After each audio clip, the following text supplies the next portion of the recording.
Dalam konferensi pers yang digelar secara virtual, Kepala Eksekutif Pengawas Perasuransian, Penjaminan, dan Dana Pensiun Otoritas Jasa Keuangan, Ogi Prastobiono bilang manfaat pensiun yang diperoleh pensiunan saat ini relatif kecil, yakni berkisar 10-15% dari penghasilan aktif terakhir. Angka ini masih di bawah standar Organisasi Perburuhan Internasional atau ILO, yakni 40%. Wacana program pensiun tambahan merupakan turunan dari Undang-Undang Nomor 4 Tahun 2023 tentang pengembangan dan penguatan sektor keuangan. Jika diterapkan, aturan ini akan diatur dalam peraturan pemerintah dan diturunkan dalam peraturan OJK. Dikenakan untuk data yang ada, manfaat pensiun yang diterima oleh pensiunan itu relatif sangat kecil ya. Itu hanya sekitar 10-15% dari penghasilan terakhir yang diterima pada saat aktif ya. Sementara upaya untuk peningkatan perlindungan hari tua dan juga memajukan kesejahteraan umum itu dari ILO itu ada standar yang ideal itu adalah 40%. Ekonom Center of Economic and Law Studies Nailul Huda menilai wacana pemotongan gaji pekerja untuk program pensiun tambahan tidak tepat jika diterapkan saat ini. Menurut Nailul, masyarakat Indonesia saat ini sedang menghadapi tekanan ekonomi seperti kenaikan harga bahan pokok serta pelemahan daya beli. Jika diterapkan, pemerintah diharapkan bisa mempertimbangkan efek jangka pendek dan jangka panjang dari kebijakan ini.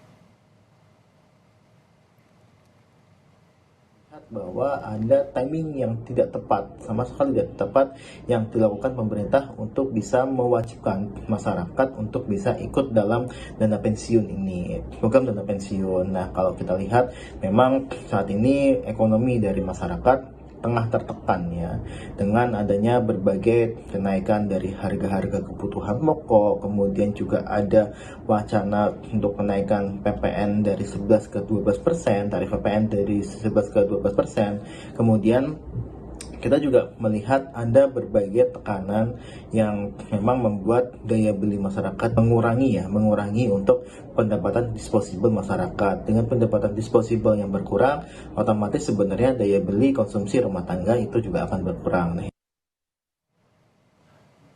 Wacana pemotongan gaji untuk program pensiun tambahan mendapat penolakan dari pekerja. Jika diterapkan, kebijakan ini dinilai akan menambah beban dan berdampak pada daya beli pekerja.